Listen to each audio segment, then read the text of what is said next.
The October wind carried the smell of wood smoke and dying leaves through the narrow valley outside Stowe, Vermont. And on that particular Tuesday morning in 1993, Harlan Whitcomb did not yet know that the boy who would change his life and the lives of 3 generations after him was already walking toward his door. He did not know that within 48 hours he would make a decision the entire town would call foolish. He did not know that a violin built 3 centuries earlier in a small Italian workshop would soon leave his hands forever. And he certainly did not know that 31 years later, on a morning just like this one, a convoy of trucks would roll up his gravel drive, and a man with silver in his hair would step out and say a single sentence that would break him open like a piece of seasoned spruce under a careful chisel. But that morning, Harlan only knew 3 things. The coffee was bitter, the mortgage was due, and somewhere in the back of his throat a quiet fear had begun to settle in for the long winter. If this story moves you tonight, if you believe that one act of kindness can echo through decades, please take a moment to subscribe to the channel and ring the bell. Stay with us. The story is just beginning. Harlan was 54 years old that autumn, though the mirror in the upstairs bathroom had lately begun showing him a man closer to 65. He stood just over 6 feet tall, lean from 40 years of bending over workbenches, with shoulders rounded by the particular stoop of men who spend their lives looking down at small, precise things. His hair had gone the color of pewter. His beard, neatly trimmed, was almost entirely white now, except for one stubborn streak of brown along the jaw that Margaret liked to call his last bit of vanity. His eyes were the pale blue of a winter sky just before snow, and his hands, God, his hands, were the hands of a man who had spent his life coaxing music out of dead trees, calloused, scarred, stained at the fingertips with the deep amber of varnish that never quite washes off. He was a luthier, a maker of violins, the fourth in his family to carry that title, and quite possibly the last. The workshop sat 50 yards behind the white clapboard farmhouse, down a flagstone path lined with hostas that Margaret had planted the summer they were married. From the outside it looked like nothing more than a converted dairy barn, weathered gray with age, the roof patched in 3 places with mismatched shingles. But inside the air smelled of pine resin and old wood, and the faint sweetness of hide glue warming on a small electric burner. Tools hung in perfect rows along the walls, gouges and planes and tiny brass scrapers, each one shaped by Harlan's own hand over the decades, each one with its own place. In the center of the room stood a long workbench, scarred by 1,000 small cuts, and above it, suspended from the ceiling on lengths of fishing line, hung 3 unfinished violin bodies in various stages of completion, turning slowly in the draft like strange wooden fruit. Against the far wall, in a glass-fronted cabinet that Harlan had built himself, rested the one possession that mattered more to him than the workshop, more than the house, more than anything except Margaret. A violin, small, dark, glowing faintly under the morning light.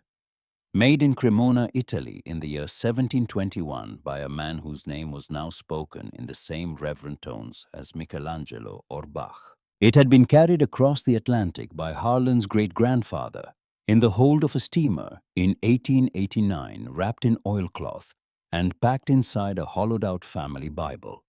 It had survived 2 world wars, a house fire in 1947, and one nearly catastrophic flood in the spring of 1973. It was worth, by the most conservative estimate Harlan had ever received, somewhere north of $400,000. He had never played it in public. He had never lent it out. Some mornings, he simply opened the cabinet, looked at it, and closed the cabinet again. That morning, however, he had no time for the violin.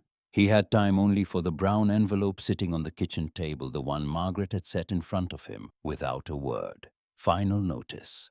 The words were stamped in red ink across the top. Beneath them, in the careful typewritten language of First Vermont Savings and Loan, was a number: $15,412. Owed in full within 60 days or the property would enter foreclosure proceedings. "You read it, Margaret?" He didn't look up. "I can't," Margaret Whitcomb set down the coffee pot and sat across from him. She was 50 years old, slender, with chestnut hair that was just beginning to silver at the temples, and green eyes that had a way of finding the soft spot in any difficult conversation. She had taught second-grade music at the Stowe Elementary School for 26 years before retiring early to help Harlan in the workshop. She had a voice that could calm a crying child or a stubborn husband with equal ease. She used it now. "We'll figure it out, Harlan. We always do. The fire last winter," he said. "That's what did it. We never recovered. 12,000 in damages, the insurance only covered 7, and the orders haven't come back. People aren't buying handmade violins in a recession. They're buying groceries." She reached across the table and put her hand over his. The varnish stains looked very dark against her pale skin. "We have time," she said. 60 days is time. 60 days is nothing. Outside, somewhere in the high branches of the sugar maples, a single crow called once and then went silent. Harlan stood up, kissed his wife on the top of her head, and walked out toward the workshop. He did not know it yet, but the second crisis of his life was about to walk up that same gravel drive on 2 thin legs, in a soaked canvas jacket, 2 sizes too small. The boy appeared just after 3 in the afternoon. The rain had been falling since noon, the kind of cold October rain that gets into a man's bones and stays there until April. Harlan was at the workbench scraping the inside of a maple backplate with a small brass tool when he glanced up through the rain-streaked window and saw him. A figure at the edge of the property standing very still beside the mailbox, as though deciding whether to come closer or turn back. Harlan set down the scraper. By the time he reached the front porch of the workshop, the boy had taken 3 steps up the drive and stopped again. He could not have been more than 17. Tall but very thin, the way young men get when they have been skipping meals for a long time. His hair was dark and too long plastered to his forehead by the rain. His jacket was canvas faded almost to white at the elbows, and the cuffs of his jeans were caked with mud from a long walk on bad roads. He carried a small duffel bag in his left hand and what looked like a hardcover book pressed against his chest with his right, as though protecting it from the weather. His eyes, and this was the part Harlan would remember for the rest of his life, his eyes were the color of slate, and they did not look away. "You lost, son?" The boy shook his head. "You looking for work?" A pause, then a nod very small. "Come inside. You'll catch your death out there." His name was Silas Redfern. He told Harlan this while sitting at the kitchen table 20 minutes later, wrapped in one of Margaret's old quilts, his hands curled around a mug of coffee. He did not seem entirely sure how to drink. He had walked, he said, most of the way from a town in New Hampshire, whose name he would not say. He had hitched 2 rides in 3 days. The book he had been carrying was a paperback copy of David Copperfield, Swollen with Rain, and he set it on the kitchen radiator to dry without being asked. Margaret made him a sandwich. He ate it in 4 bites and apologized for eating too fast. "Where are your folks?" "Silas. My mother died when I was 9. He said it the way a man reads from a page he has read many times. After that, I was in the system. The last family, the last placement wasn't a good one. The father had a temper. I left 2 weeks ago. Have you eaten today?" He looked at the empty plate. "Before this?" "No, sir." Margaret put another sandwich in front of him without a word. Harlan watched the boy eat and thought of his own father. A luthier, too, who had told him once that the measure of a man was not what he did when the world was watching, but what he did when nobody was. The clock on the kitchen wall ticked. The rain pattered against the windows. Somewhere out in the wet world, a furnace of orange maple leaves was burning itself down to nothing. "You can sleep in the workshop loft tonight," Harlan said. "There's a cot up there. Tomorrow we'll see about a few days' work. I can pay you a little. Not much. But you'll eat and you'll have a roof." The boy looked up. For a moment his eyes did something complicated, gratitude and suspicion fighting each other for the right to show first. Then he nodded once. "Thank you, sir. It's Harlan." "Thank you, Harlan." That night, after Margaret had gone to bed and the rain had finally eased, Harlan sat alone in the workshop with a single bulb burning over the bench. He could hear the boy breathing softly in the loft above him, slow and even. The sleep of someone who had not felt safe in a long time. Harlan picked up the scraper. He set it down. He picked up a small block of spruce instead and turned it over in his hands, feeling the grain. He was thinking about the envelope on the kitchen table. He was thinking about Margaret. He was thinking about the boy upstairs who had eaten 2 sandwiches as though he were afraid they would be taken away. He blew out the light and went to bed. The discovery happened on the third morning. Silas had taken to the work the way a thirsty man takes to water. He swept the floors before being asked. He sorted the offcuts of maple and spruce into the proper bins. He fed the small wood stove in the corner and kept the temperature steady within 2 degrees, which Harlan had been trying and failing to teach apprentices to do for 30 years. He spoke very little. He watched everything. On the morning of the third day, Harlan stepped out to take a phone call in the house. And when he came back, he stopped in the workshop doorway and did not move for almost a full minute. The boy was standing in front of the wall where the finished instruments hung. He had taken down a student-grade violin, one Harlan had built for a local high school orchestra, and never sold, and was holding it under his chin. His left hand was wrapped around the neck in what was unmistakably the correct position. His right hand held the bow at exactly the right angle. And as Harlan watched frozen in the doorway, the boy drew the bow across the strings and played a single sustained note. It was a G, pure, perfectly in tune, with a vibrato so subtle and so controlled that Harlan felt the hair on the back of his neck stand up. Then the boy played a scale. Then he played a fragment of something Harlan recognized as Bach, the opening of the partita in D minor, the Chaconne, and he played it not like a student, not even like a competent amateur, but like someone who had been born with the music already inside him and had been waiting his whole life for someone to hand him an instrument. Silas. The boy stopped immediately. The bow came down. His face flushed red, and he set the violin back on its hook with the same care he would have used to set down a sleeping child. "I'm sorry. I shouldn't have touched it. How long what? How long have you played?" The boy looked at the floor. "My mother taught me. Before.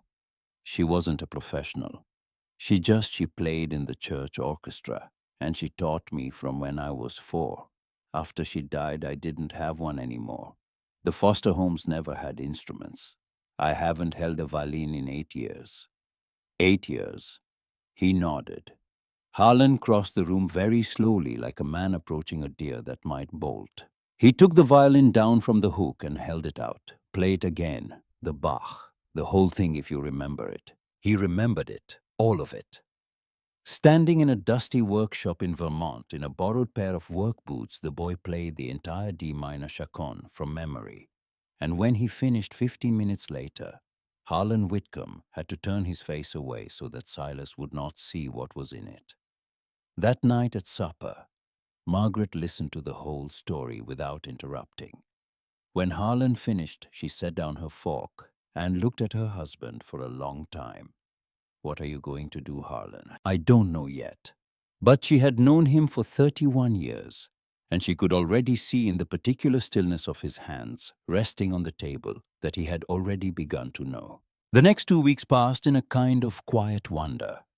Silas worked in the mornings and played in the afternoons, and by the end of the first week, Harlan had moved a music stand into the workshop and was sliding sheet music in front of him, the way another man might slide food in front of a starving dog. Mozart, Vivaldi, the Sibelius Concerto, which Silas could not yet play, but which he stared at for hours, tracing the notes with his finger.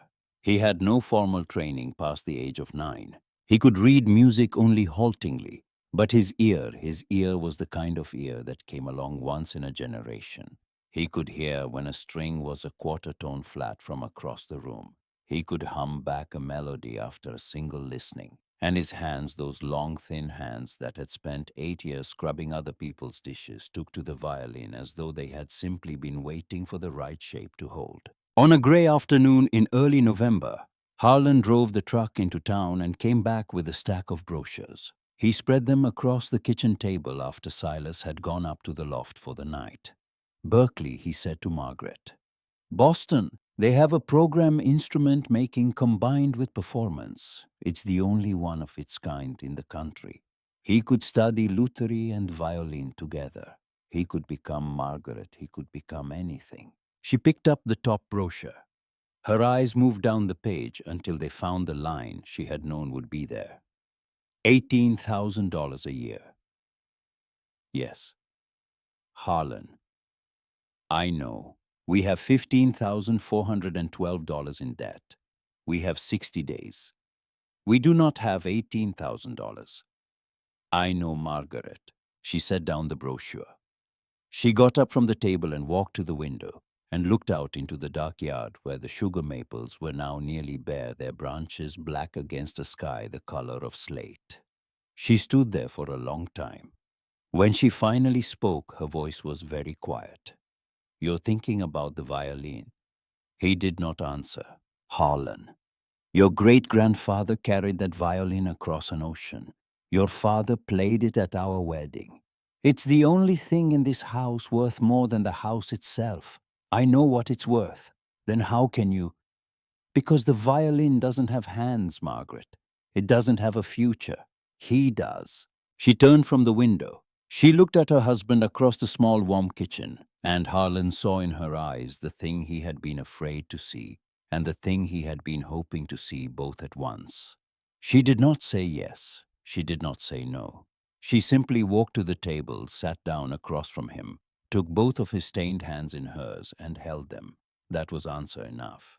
He made the call the next morning. The dealer in Boston, a man Harlan had spoken to perhaps 3 times in 20 years, took 2 days to fly up and authenticate the instrument. He sat in the workshop with white cotton gloves and a jeweler's loupe, and when he finally set the violin back in its case, he looked up at Harlan with the expression of a man who has just witnessed something he does not entirely understand.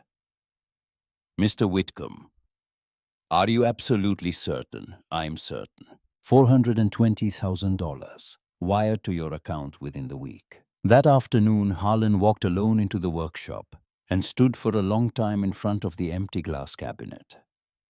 He took down a small leather notebook from the shelf above the bench, opened it to a blank page, and wrote 5 lines in his careful slanted hand. He tore out the page, folded it into quarters, and slid it into a plain white envelope along with the first semester's tuition in the form of a cashier's check. The note read, "A song unfinished is not a song failed. Keep playing." He did not sign it. The morning Silas left for Boston was the first morning of December, and the first snow of the season had come down overnight, dusting the valley in a thin white silence. Harlan drove him to the bus station in Burlington in the old Ford pickup. They did not speak much on the way. When they arrived, Harlan handed him the envelope and a canvas duffel containing 3 changes of clothes Margaret had bought him at the Sears in Montpelier, and a brand new copy of David Copperfield to replace the one ruined by the rain. "You don't have to do this," Silas said. The envelope was shaking very slightly in his hand. "I can find work. You can find work after you finish. Right now you have one job, and that's to learn everything they can teach you. Don't come back here, son, until that job is done. You understand me?" The boy could not speak. He nodded. Harlan put a hand on his shoulder. "Read the note when you get to Boston, not before." The bus pulled in. Silas climbed the steps. Through the fogged window, Harlan watched him find a seat, watched him press his hand flat against the glass, watched the bus pull away into the gray morning and disappear around the bend of Route 89, with a small spray of slush rising behind it. Harlan stood in the empty parking lot for a long time after it was gone. When he got home, Margaret was waiting on the porch with 2 cups of coffee. He sat down beside her. They did not speak. Far down the valley, a church bell began to ring the noon hour, and the sound carried over the snow-dusted fields the way it had carried for 200 years, slow and patient and unbroken. That evening after supper, Harlan walked out to the workshop and turned on the single bulb above the bench. He stood in front of the glass cabinet where the small dark shape of the 1721 violin had hung for as long as he could remember. The cabinet was empty. The shelf where it had rested still held the faint outline of dust around the place where the case had sat. He looked at that outline for a long time. Then he closed the cabinet, blew out the light, and walked back to the house through the new snow. He did not know it yet, but he had just done two things he would not understand the full weight of for another 31 years. He had given away the most valuable object his family had ever owned. And somewhere on a Greyhound bus heading south through the White Mountains, a 17-year-old boy was unfolding a piece of paper in his lap, reading 5 handwritten lines by the dim overhead light, and pressing his forehead against the cold window of the bus so that no one would see him cry. The bus reached South Station just after 7 in the evening, and Silas Redfern stepped down onto the wet pavement of a city he had never seen before, with $43 in his pocket, a duffel bag over one shoulder, and a folded piece of paper in the inside pocket of his jacket that he touched 3 times to make sure it was still there. Boston in early December smelled of diesel fumes and roasted chestnuts and something sharp and metallic that he would later learn was the wind off the harbor. He stood on the sidewalk for almost 5 minutes simply trying to understand which direction to walk. A woman in a long camel coat brushed past him without seeing him. A taxi honked. Somewhere a church bell rang the hour, and the sound was nothing like the bells back home, harder, brighter, with no patience in it at all. He found the address Harlan had written for him on a slip of paper, paper-clipped to the tuition envelope. A rooming house on a narrow street in the Fenway run by a widow named Edna Pomerleau, who had been the cousin of the dealer who bought the violin, and who had agreed as a favor to let the boy have an attic room for $30 a week, Mrs. Pomerleau was a small woman in her 70s with thin silver hair pinned up in a bun, and the careful, suspicious eyes of someone who had been disappointed by the world too many times to trust it casually. She opened the door, looked him up and down, and said only one sentence before turning to lead him up the stairs. No music after 9, no guests, no smoking, rent on Fridays. The attic was 8 feet by 10 with a single dormer window that looked out over a brick wall, a sloped ceiling that made it impossible to stand upright on the left side, and a radiator that knocked and hissed all night like a small angry animal trapped behind the wall. There was a cot, a wooden chair, and a chest of drawers with one broken handle. Silas set down his duffel. He sat on the edge of the cot. He pulled the folded note from his jacket and read it again, for what must have been the 100th time since the bus had crossed the New Hampshire line, and then he placed it on top of the chest of drawers, weighted it with a quarter, and lay down and did not move for a long time. The first week at Berkeley broke him in small ways he had not anticipated. The other students in the program were not bad people, but they had grown up in a world Silas did not recognize. They spoke of summer music camps in Aspen and private teachers in Manhattan and instruments that had been in their families for 2 generations. They wore wool sweaters that had never been mended. They carried their violins in cases that cost more than everything Silas owned put together. When the program director, a brisk woman named Dr. Helena Marsh, asked the new class to perform a prepared piece on the first day of theory, Silas stood at the front of the room with a borrowed student violin and played the only thing he knew well, the opening of the Bach Chaconne, and when he finished, there was a silence in the room that he could not read. A girl in the second row whispered something to the boy next to her. The boy laughed quietly. Dr. Marsh said, "Only thank you, Mr. Redfern. Please take your seat." He did not understand until later that the silence had not been contempt. It had been something closer to confusion. They had heard a boy in a flannel shirt with mud still on his boots play one of the most difficult pieces in the repertoire from memory, with a tone they associated with concert halls and recording studios, and they did not know what to do with that information. The girl who had whispered was named Cassandra Vale, and 3 days later, she would corner him after a sight-reading class and ask with genuine curiosity where he had studied. When he told her nowhere, just my mother, She would tilt her head and say only "oh" in a tone that he understood to mean she did not entirely believe him. The technical classes were where he began to fall behind. He could play. He could not read music at the speed required. He had never been taught the names of the modes, or the structure of a fugue, or the difference between a Neapolitan sixth and a Phrygian cadence. He sat in those classrooms for the first month and felt himself drowning slowly in a language everyone else in the room had spoken since childhood. He took notes until his hand cramped. He sat in the practice rooms until midnight, when the buildings closed, and then he walked the 3 miles back to the rooming house through the cold. Because the bus fare was 30 cents, he could not justify spending. The Luthery workshop, however, was the place where he came alive. It was on the fourth floor of a converted brownstone, 3 blocks from the main campus. A long, bright room with high windows and the smell of cedar shavings, and the man who ran it was an old Polish luthier named Alexei Borowski. Borowski was in his late 60s, broad in the shoulders, with a shock of white hair that stood up from his scalp as though permanently surprised, and hands so large and so gentle that watching him hold a violin was like watching a bear cradle an egg. He had escaped Warsaw in 1956 with nothing but the tools in a single canvas roll. He had built instruments for 3 concertmasters of the Boston Symphony. He spoke English with a heavy accent and a tendency to drop articles, and he had no patience for students who were not serious. He watched Silas for 3 weeks without speaking to him. On a Thursday afternoon in early January, while Silas was attempting badly to carve the scroll of his first practice violin, Borowski walked past the bench, stopped and stood behind him without a word. Silas felt the old man's presence and froze. The gouge in his hand was trembling. He had already cut too deep on one side, and the scroll was beginning to look less like the elegant spiral of a violin head and more like the disappointed face of a small animal. "Hand the tool to me." Silas handed it over. Borowski set the gouge on the bench. He picked up the half-ruined scroll. He turned it slowly in the light. Then he set it down and looked at Silas with eyes that were a very pale watery blue. "You are afraid of wood. Why?" "I don't want to ruin it. Wood is already ruined. Was tree.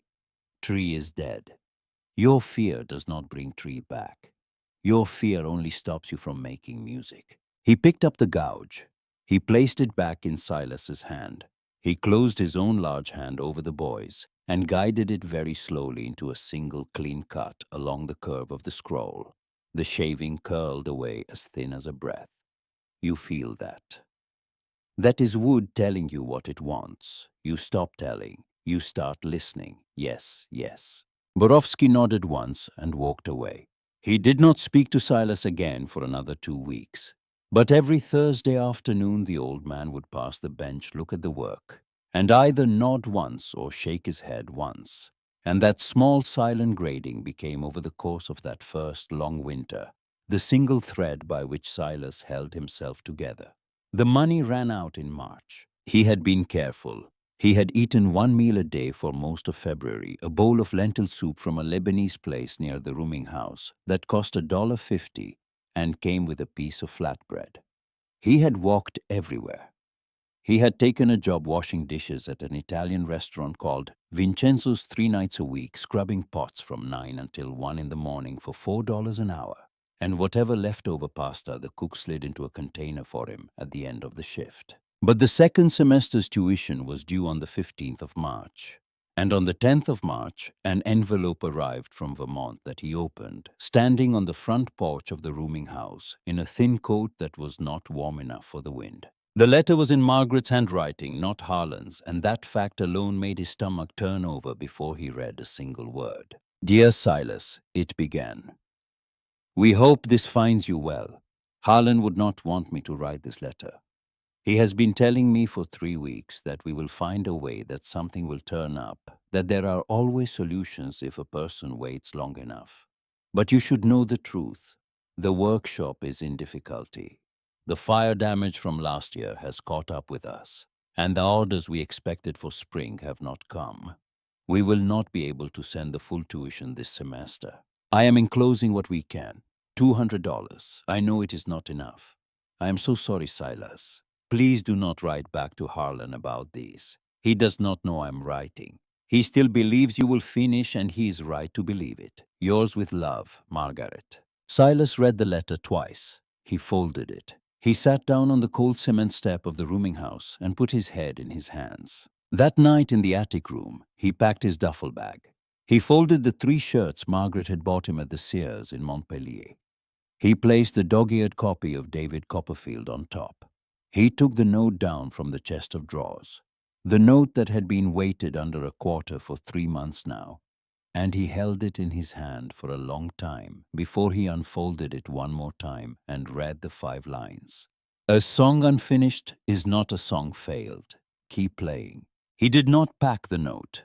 He placed it back on the chest of drawers and weighted it again with the quarter. He sat on the cot and stared at the wall. He did not leave that night. He did not leave the next night either. On the 3rd night, he walked to Vincenzo's 2 hours before his shift started, and he asked the owner, a heavy, bald man named Gianni Pellegrino, who had never spoken more than 3 words to him at a time, if there was any more work he could do, any work at all, mornings, weekends, anything. Gianni looked at him for a long moment the way a man looks at a horse he is considering buying. Then he said, "You know how to cook?" "No. You learn fast, yes. You be here 6 in morning. Prep cook. $3 hour. You eat breakfast here. You eat lunch here. You eat dinner here. You bring books you study in walk-in cooler when slow. Yes, yes, good. Now go wash dishes." Silas worked 72 hours a week that spring.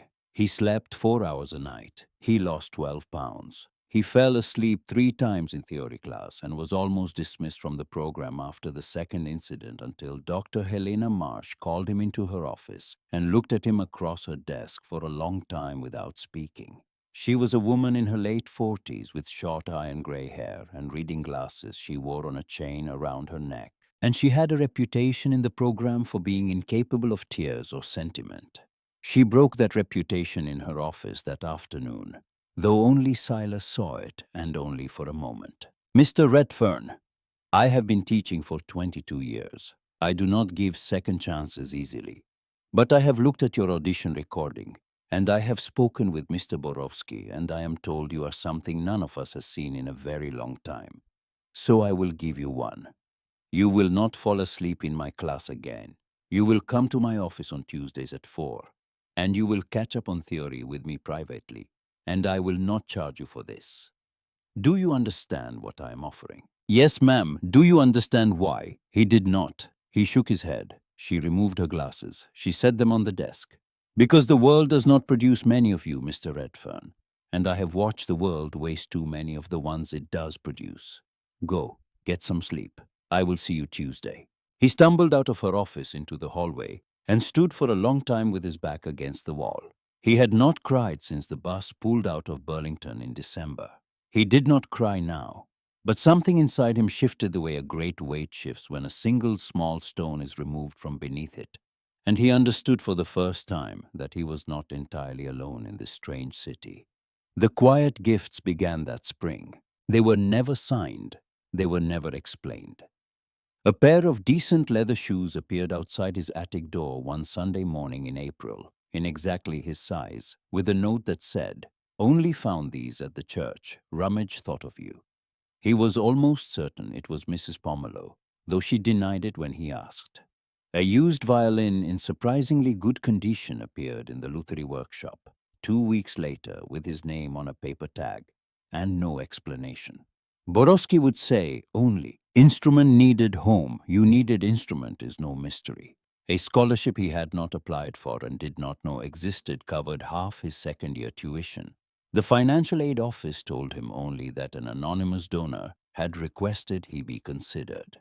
Gianni at Vincenzo's began sending him home on Friday nights with an extra container of food that he said with absolute transparent dishonesty was about to go bad anyway. Silas understood slowly that he had walked into a small community of people who had decided, each in their own quiet way, that he was worth saving.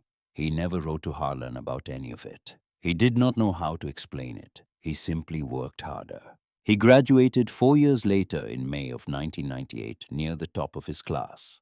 Borowski attended the ceremony in a brown suit that had not been worn since the Carter administration.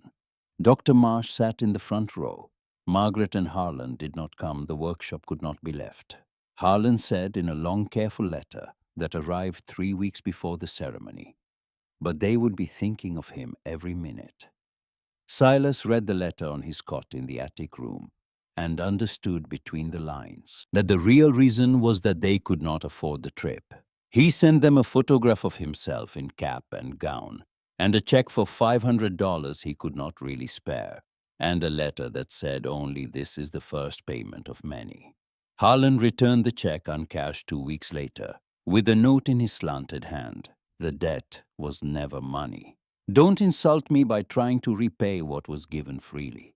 He went to Italy that fall, a 2-year apprenticeship in Cremona in a workshop founded in 1847, where the masters spoke no English, and the apprentices were forbidden to play their own instruments until they had built one from scratch under direct supervision. He learned to listen to wood the way Borowski had taught him to listen.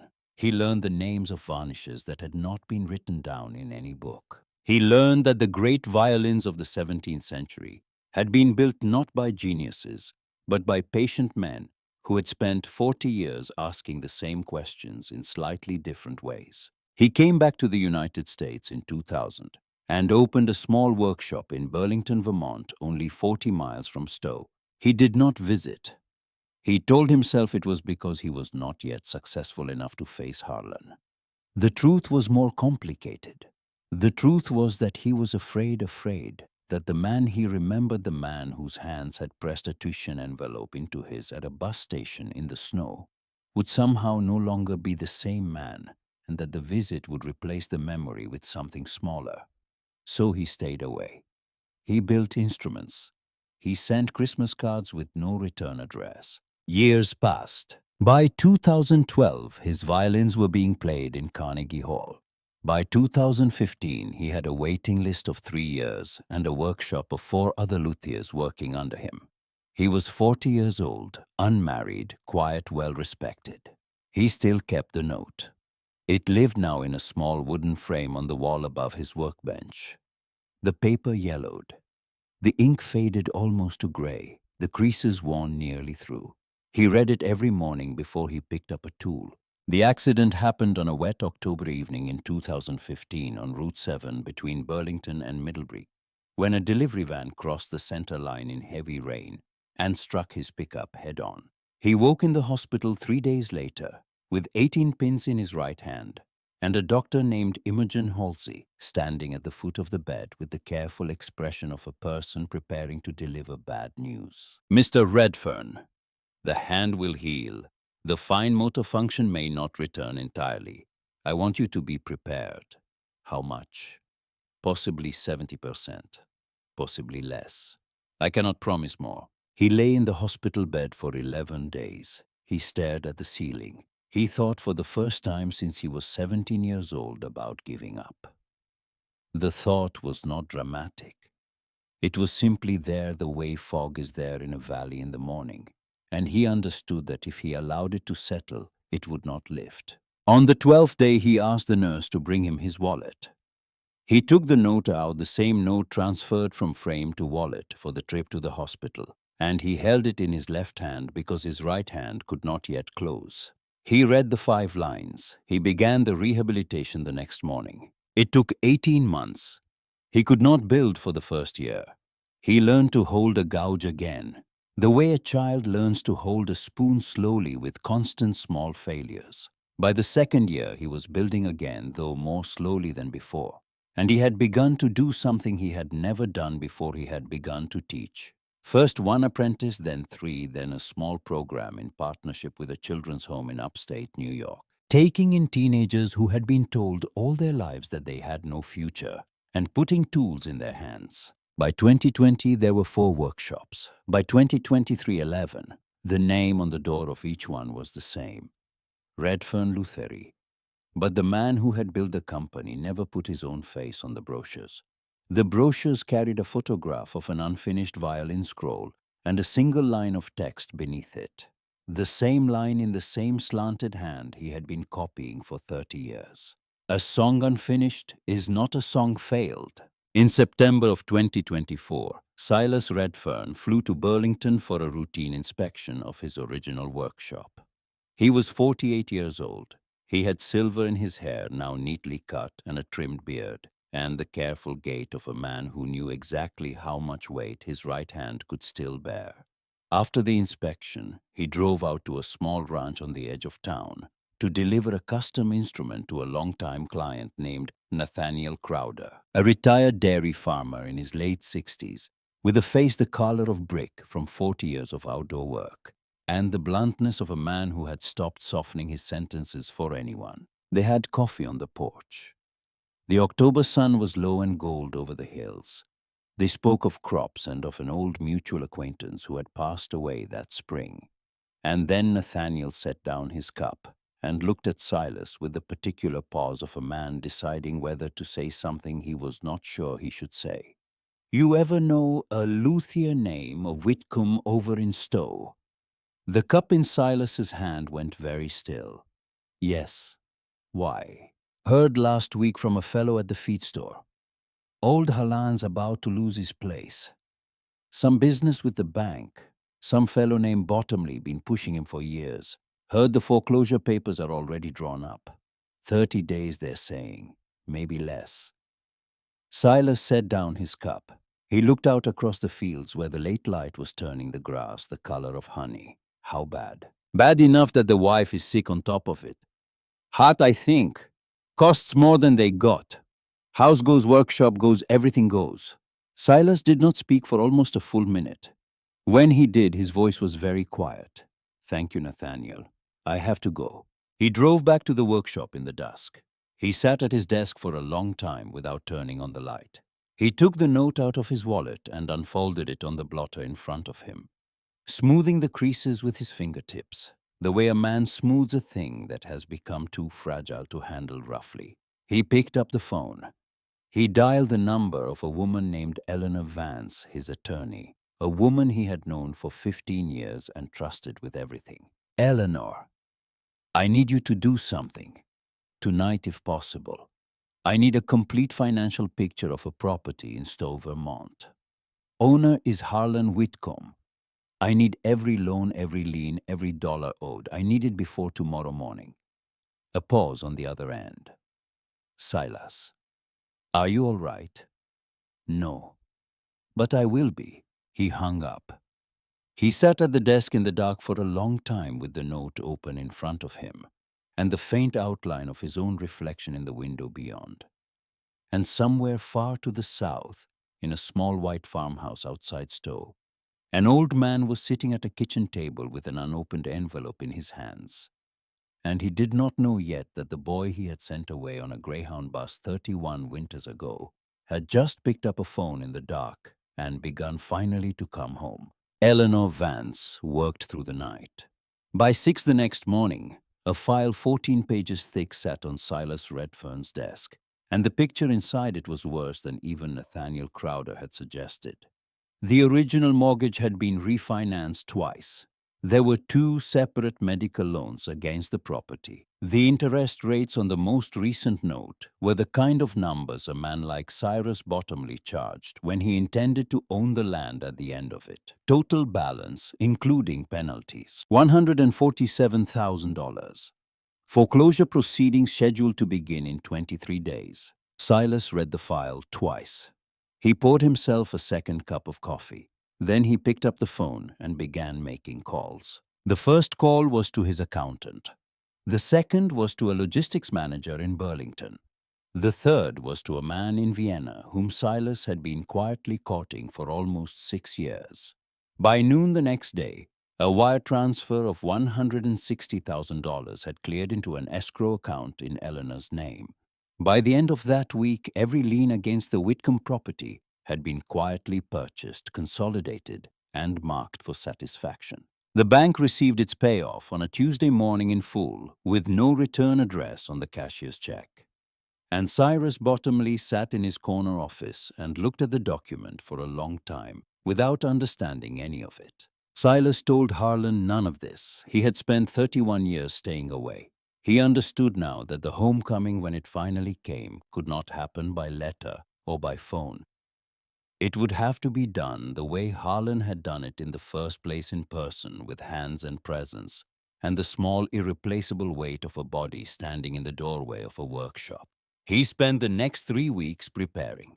The morning of October 14th came in cold and bright. The maples in the valley outside Stowe had reached the deepest red of the season, the kind of red that looks almost wet against a hard blue sky, and the air carried the particular sharp sweetness of cider apples fermenting in the orchards. Harlan was on the front porch at 6 in the morning, as he had been every morning for 60 years. The coffee in his hands had gone cold. He had not been sleeping. Margaret was inside, still in bed, breathing carefully through the small plastic tube of the oxygen concentrator the visiting nurse had brought 2 weeks before. The unopened envelope from the bank sat on the kitchen table where he had placed it 3 days ago. He had not yet found the courage to open it. He heard the engines first. He thought at first it was a logging convoy, and he did not look up.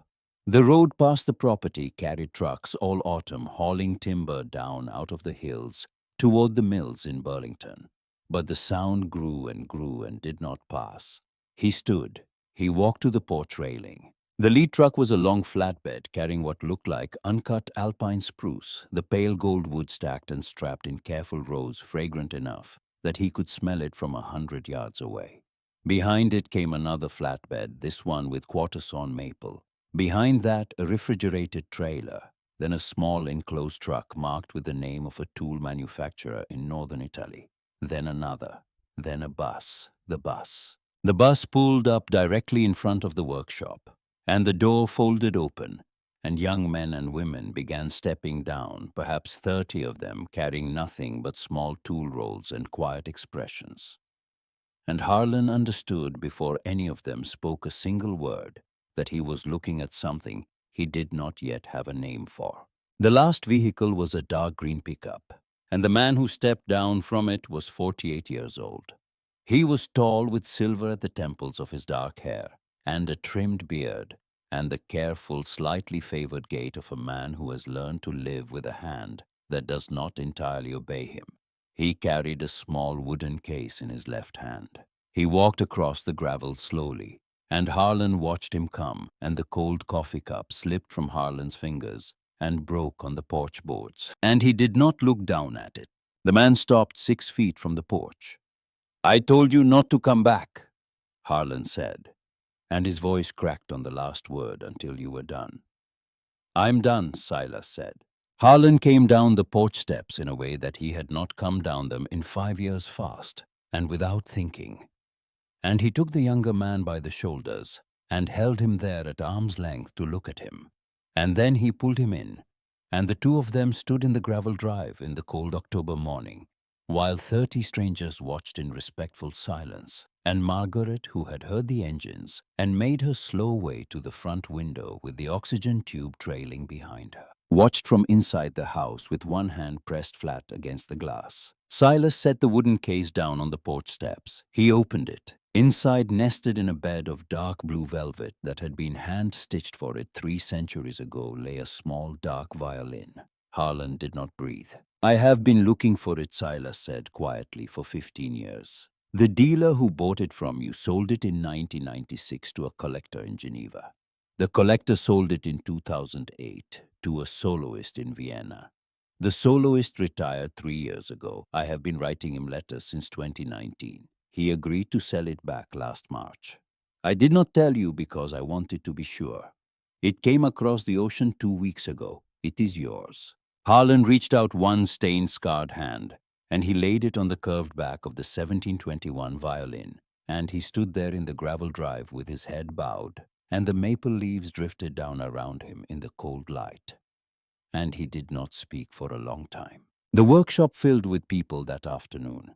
The young apprentices from the bus, who were Silas's students from the 11 workshops he had built across New England, set down their tool rolls and began without being asked to do the small things the workshop had needed for years. One pair re-putted the windows. Another rebuilt the wood stove.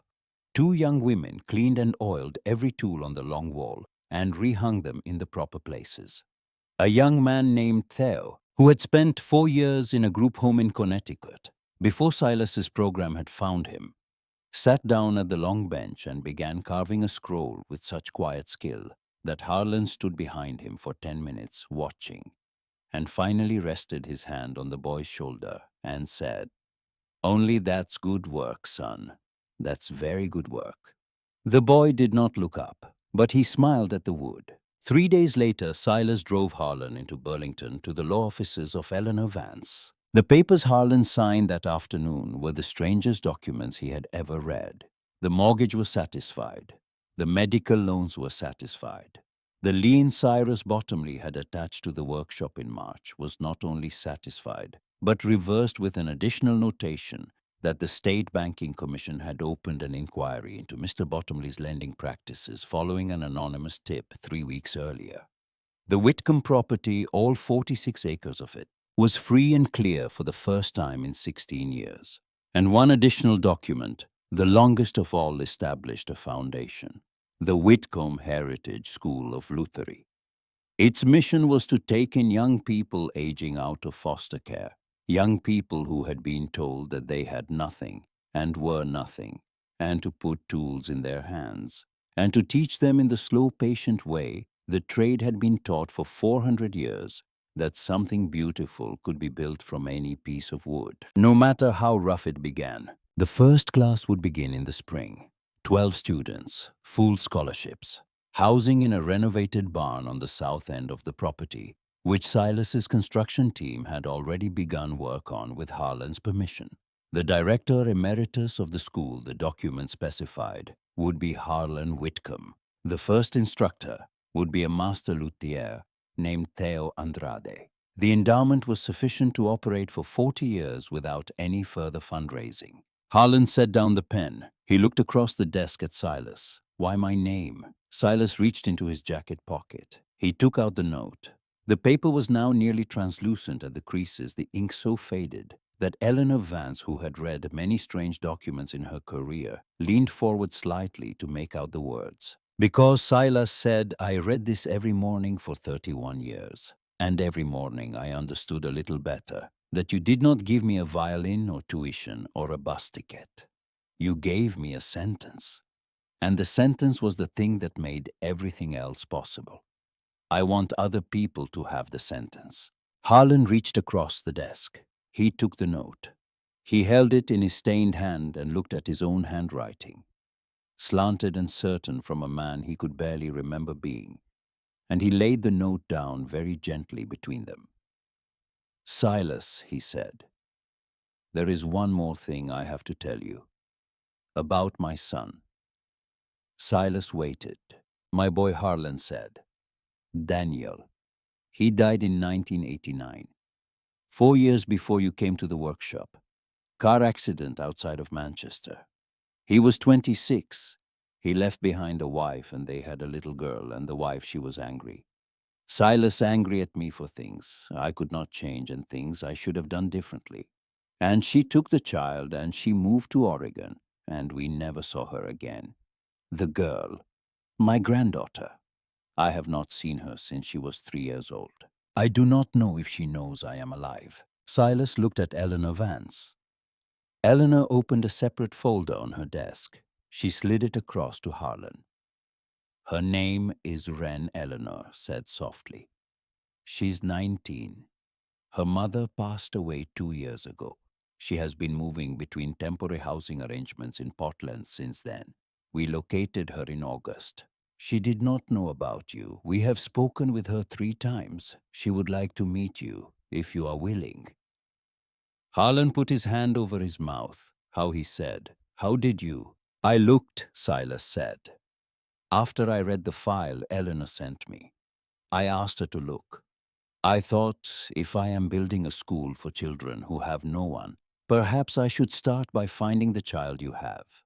It took 2 months. She's coming on Friday." Harlan put his face in his hands and wept without sound, the way old men weep when they have been holding something in for 35 years and Eleanor Vance reached into her drawer and pulled out a box of tissues with the practiced motion of a woman who kept them stocked for exactly this kind of afternoon. Wren Whitcomb arrived on a Friday evening just before sunset. She was 19 slight, with her grandmother's chestnut hair and her father's gray eyes, and she carried a single backpack and a small violin case that had belonged to her mother.